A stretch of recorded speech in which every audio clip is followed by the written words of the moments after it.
Mr. Speaker, sir, I also rise to support the motion on food security. And Mr. Speaker, sir, I want to do this from a multifaceted point. Mr. Speaker, sir, it is the duty of this generation to ensure that for the sake of both intra-generational equity and intergenerational equity, we provide a basis that would ensure that future generations in this country are able not only to feed themselves, but to have a foundation to feed themselves.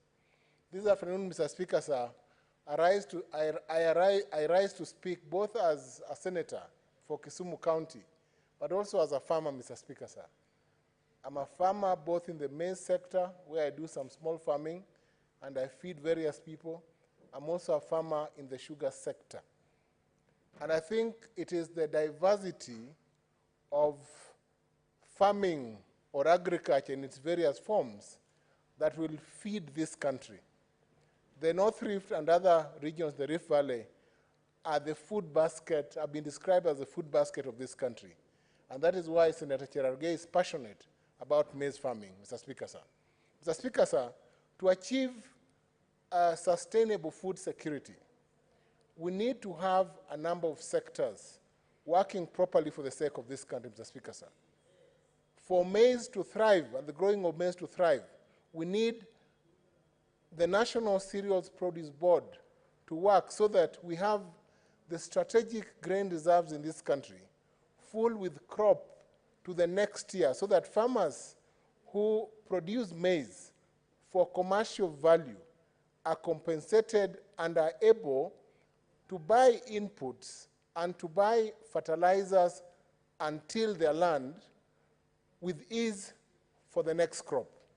That means that government needs to inject sufficient funds into the National Cereals and Produce Board and to ensure that the strategic grain reserve has sufficient maize so that in the event that we do not have favorable weather for the next season, Mr. Speaker, sir, there's enough food to feed maize for Kenyans. And Mr. Speaker, sir, we appreciate that ugali is a delicacy and a basic food for most Kenyans. I think in most regions, we find that ugali or maize is consumed across all the regions. Mr. Speaker, sir, we should not stop at maize. The production of beans, the production of other crops like rice in the Mwea area, in Ahero, will contribute to food security in this country.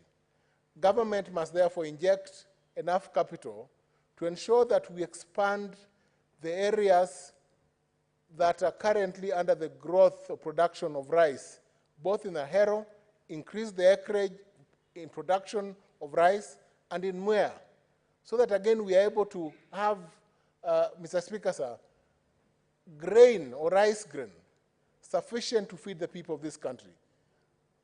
Thirdly, Mr. Speaker, sir, in the other sectors within livestock and agriculture, we must also harness the strength of other regions like Northeastern, Mr. Speaker, sir, by ensuring that livestock is able to, Mr. Speaker, sir, thrive even during bad weather, Mr. Speaker, sir.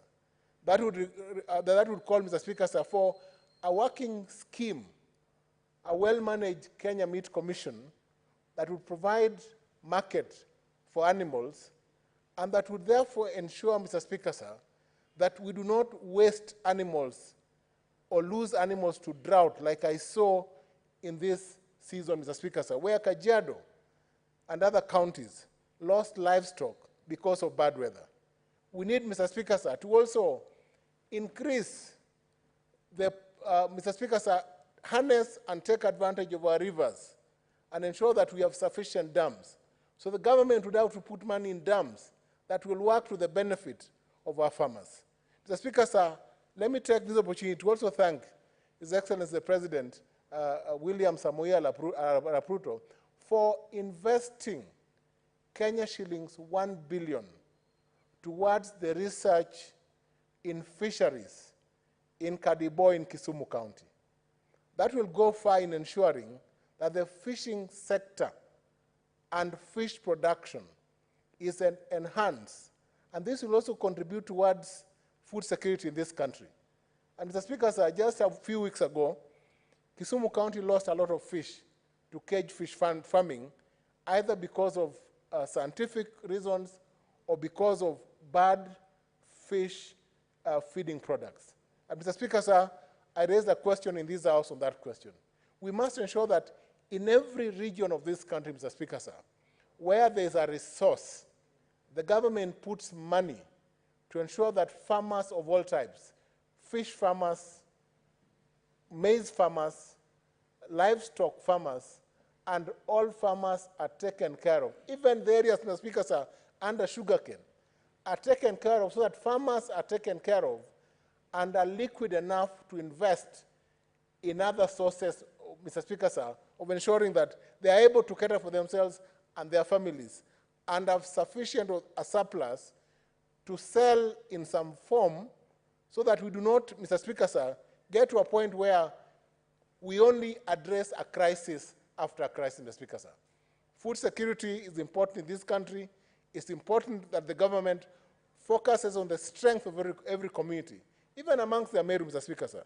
Let us have enough resources or investment in a sector as vibrant as Mira, because that way, then intercropping will lead to some form of sustainability in a sector that is important to the people of that particular region, Mr. Speaker, sir.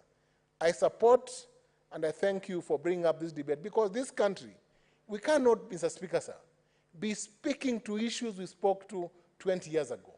In 1984, when the world was united for famine in Ethiopia, we are facing that crisis 25 years later. That is unacceptable. This country and the government must stand up and protect its people for the sake of not only of today, Mr. Speaker, sir, but I spoke of intra-generational interests and intergenerational interests, so that this country moves forward for the benefit of its people, and we truly work as leaders, Mr. Speaker, sir, for our people. I thank you.